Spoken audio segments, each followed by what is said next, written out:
சைவ சமய திருமுறைகளில் 10ஆம் திருமுறையான திருமூலர் அருளிய திருமந்திரம். முதல் தந்திரம் மதுவிலக்கு. பாடல் 324. மதுவிலக்கு. கழுநீர் பசுப்பெரிர் கயந்தொறும் தேரா, கழுநீர் விடாய் துத்தம் காயம் சுருக்கும், முழுநீர் கல்லுண்போர் முறைமை அகன்றோர், செழுநீர் சிவன் தன் சிவானந்த தேரலே. கழுநீர் பசுப்பெரிர் கயந்தொறும் தேரா, கழுநீர் விடாய் துத்தம் காயம் சுருக்கும், முழுநீர் கல்லுண்போர் முறைமை அகன்றோர், செழுநீர் சிவன் தன் சிவானந்த தேரலே. விளக்கம்.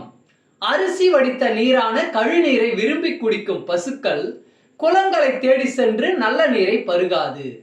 நல்ல நீரை பருகாமல் கழுநீரை மட்டுமே பருகுவதால் அந்த பசுக்கள் தங்களது உடல் நலத்தை கெடுத்துக் கொள்கின்றன. சில மனிதர்களும் அதுபோலத்தான் மதுவில் தனக்கு தேவையான எல்லாமே இருப்பதாக நினைத்து பருகுகிறார்கள். அப்படி மது அருந்துபவர்கள் தங்கள் ஒழுக்கத்தில் இருந்து விலகுகிறார்கள். அவர்கள் உயர்வு தரும் உண்மையான இன்பம் மிகுந்த சிவானந்த தேனை அறியாதவர்கள். நமசிவாய. திருச்சிற்றம்பலம்.